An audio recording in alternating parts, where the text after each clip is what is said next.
Jocko Willink is a retired Navy SEAL who led the most decorated Special Operations Unit in Iraq. He went from being a Navy SEALs commander to becoming a New York Times bestselling author, top-rated podcast host, and designer of a line of men's denim jeans. And today we're going to learn his best advice on how you can take extreme ownership. Rise and shine, it's Entspresso time. I wake up every morning. Espresso keep me going. I wake up every morning. Hey, it's Carmichael, and every morning I bring you a shot of Entspresso to help you believe in yourself more and start your day with confidence. So good morning, I believe in you, and let's do this. Over to you, Jocko Willink. The minute that you're blaming anyone else for things that are going wrong, the moment that you do that, think about what it does to you. Think about what it does to you. Mm-hmm. If I'm walking, if we go on a mission and something goes wrong and I go, that wasn't my fault. Well, what am I doing to fix it now? What am I doing? Right. I'm not doing anything. Nothing. Just blaming people. Because I don't think it's my fault. So I'm not going to change anything. Well, then we'll make that same mistake again. And then I'll say that wasn't my fault. Yeah. And we'll never make any progress. Whereas if I say, hey, this was my fault, here's what I'm going to do to fix it, then we fix the problem. And by the way, when I point my finger at you and I say, hey, this was your fault, what's your reaction to that? Defensiveness? Yeah, you're gonna get defensive. Yeah, of course. And then what are you gonna do? No, it wasn't. I'm blaming this person, that person. They dropped the ball here. Jimmy did that. Johnny did this. Yeah. And what are they all gonna do? Pointing back to you. So now what do we end up with? We end up with no solutions. No one taking ownership of any of the problems. The problems never get solved. We never progress. It's not your fault. You had a money dream, a health target, a relationship goal, and it didn't work, so you had to get more practical and realistic. It's okay. It's not your fault. You didn't learn how to do this in school. The people around you couldn't teach you because they're barely hanging on themselves. You didn't have the money, resources, equipment, time, connections, background, or education to make it work. You did the best you could with what you had. It's okay. It's not your fault. But now it is your responsibility to fix it. You didn't pick where you started, but you can take ownership and change where you end up. I think too often people are looking for somebody to blame.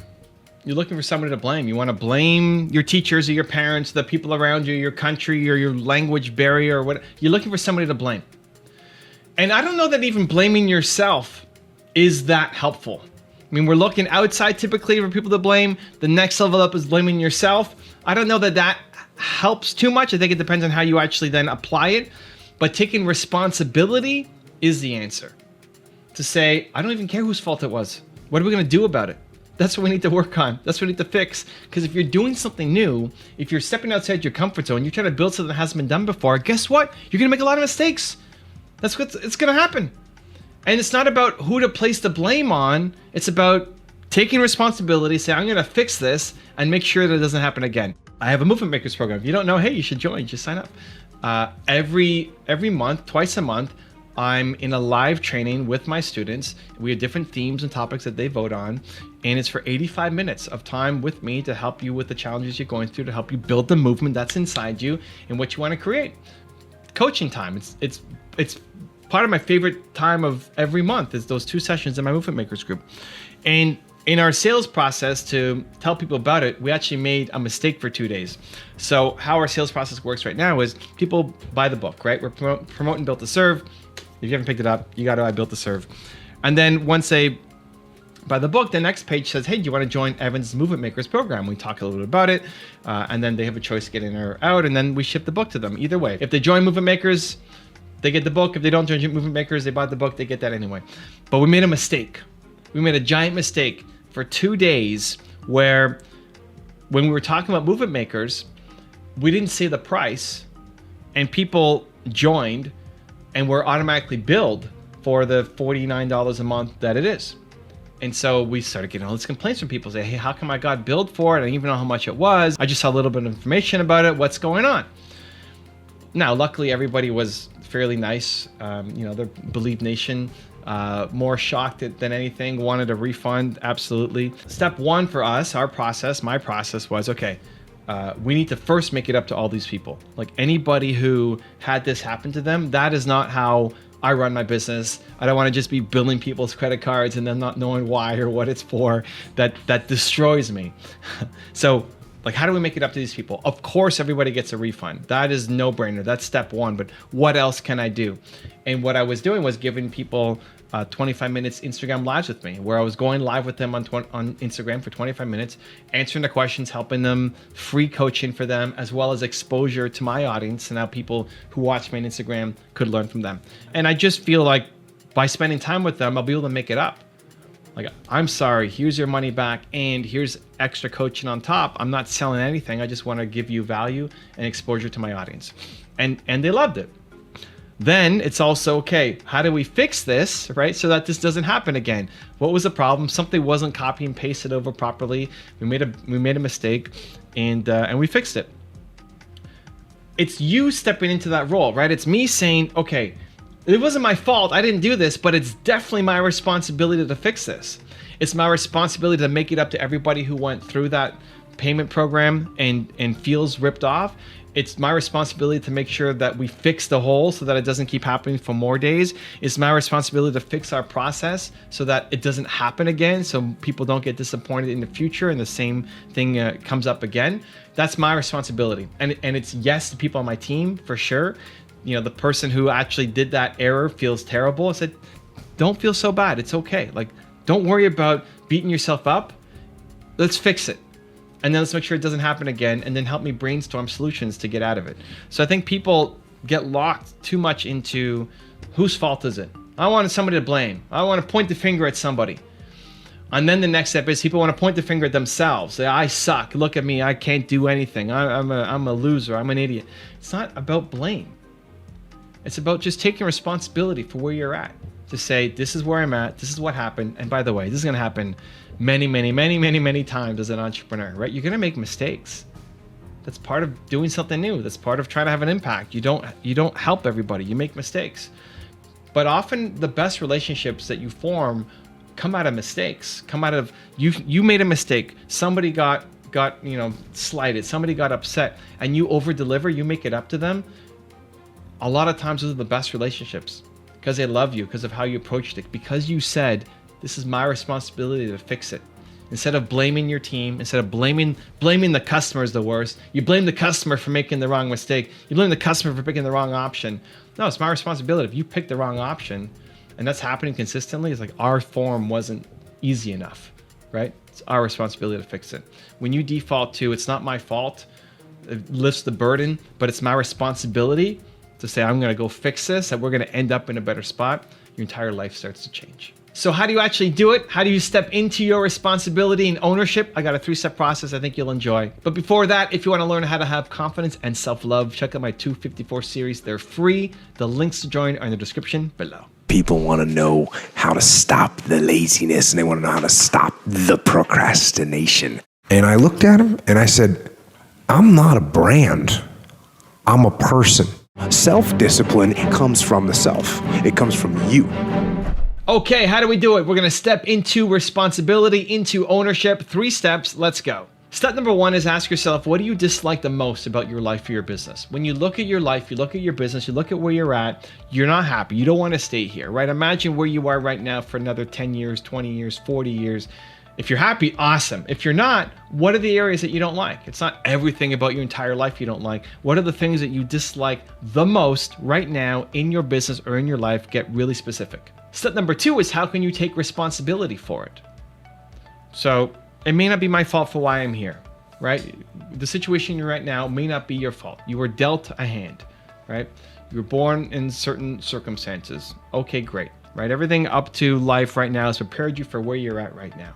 How can you now shift the narrative, the story you tell yourself inside your own head, for taking responsibility for where you're at right now to make a change going forward? That the thing that you don't like about your life or business may not be your fault, but now it's your responsibility to go off and fix it.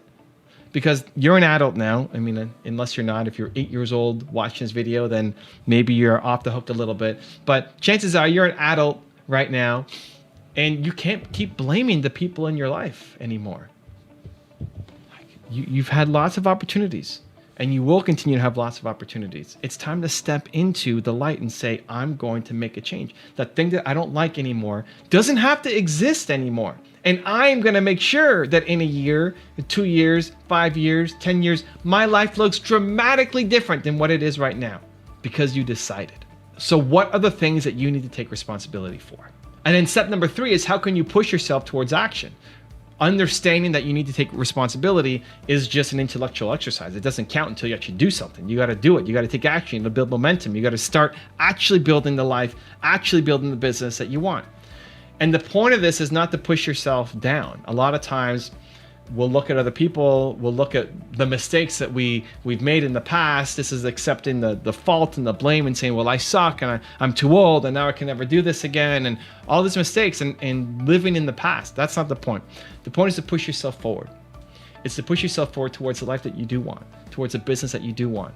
But understanding that you want to be there and that you don't like your life or business right now is not enough. You have to do.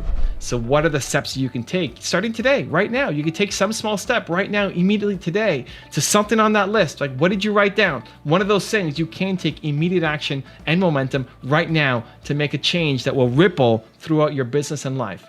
What are those steps? And if you made it this far in the video, you're still watching, I want to celebrate you. You're Believe Nation. We don't just watch videos here, we do something. If you're going to commit to taking action, give me a hashtag Believe down the comments below so we can celebrate together. I had to take ownership. I had to start doing a diary, going back to like, what can people do at home? Is big thing, which I know may be controversial. I came to the conclusion that everything is my fault. So with me being this sick as I am, yes, the doctors gave me antibiotics. They didn't force feed me. I took them myself. I swallowed them myself. Secondly, when the doctor said, you know, I shouldn't really be prescribing you this many antibiotics, but here you go. Did I ever ask why? Did I ever go on the internet and say, what does long-term antibiotics do to you? No, never. So did the doctor make me have a restricted diet, right? So all these things are in my... How did that help you? For the people at home who are screaming at their screens right now. It allowed me to recognize that if I can do this to myself, I can also heal myself. And taking full ownership of that, instead of saying, I can't, I don't know, why me, this isn't working, right? I can do that. Or I can say, this is your fault, you got yourself into it, but the great news is you can get yourself out of it. And having that type of ownership started going, what does that look like? What does full ownership of this condition mean? It means that I have to write down every single thing that I eat. It means that I have to write down every bowel movement that I have. I have to even write down what I do when I eat. Where did I eat? Did I eat at home while in a meeting? Did I eat at home by the swimming pool? And starting to look at patterns. Because in your mind, it's like, there's no pattern. And then I would look after 2 weeks and I'd be like, huh, that's really funny. The 3 times I ate during a shoot, which is a pattern I noticed, every time an Impact Theory shoot was on, I always got problems, but I would eat the same thing. Now, until I wrote it down and started to notice those patterns, I wasn't able to address it. So ownership to me meant that I could take control. It meant that I could start to fix things and then start to pride myself on being, right, we talk about this all the time, pride myself on being the person that is going to keep going to find the right answer. And that is why how I can take 4 years that we've been doing this and now look at it and say, this can possibly be the best thing that's ever happened to me, because it has empowered me to change the way that I think. We built this set, this whole show specifically to basically address my health. And when I start reading comments about people seeing interviews that you've done, I'm like, oh my God, thank you so much. This really hit home. Now I can start to help myself. It's like there's a great knock-on effect to me taking ownership of that. And then to also just acknowledge the difference that made in our relationship. Because I think for you seeing that I was taking ownership helped like you approach it. Like, okay, well, it's not just a battle you're dealing with on your own. She's actually like becoming a part of it. And we realized together how much mindset plays into this. And initially I thought it was such BS. When the first call we ever had with one of our doctors, more the holistic side of things, and I've got my diary and I'm all excited because I'm like, I'm the best like customer ever. I've got everything written down. They want to know what I ate 3 weeks ago. For lunch, I can tell them exactly what I ate. And I had the book ready and they on the phone and they're like, so what do you do when you eat? And I was like, well, you mean what I eat, right? And they're like, no, what do you do when you eat? It's like, I actually don't care what you eat right now. That's not even interesting to me. I need to know what you do when you eat. And that was the first time I realized how much my lifestyle, how much the stress of the business, how long I work, not sleeping much, all of that, how much it actually affects my eating. And I never understood it. I thought that was all BS, all woo-woo. The mind, what's the mind got to do with the gut? And it wasn't until I became open to any suggestion, no matter how much I didn't believe in it. The second I was open to it and said, this could be it, the placebo effect, even if I'm wrong, but this could be it. I'll try anything now. Acupuncture, yep, let's do it. You want me to go on a vegan diet? Right. Cool, I got this. You want me to go to all, artificial food? Sure. Like whatever it is that could potentially help me, I go in thinking this is the answer. If you want to know the superpower Jocko Willink discovered in war, check out the video right there next to me. I think you'll enjoy it. Continue to believe, and I'll see you there.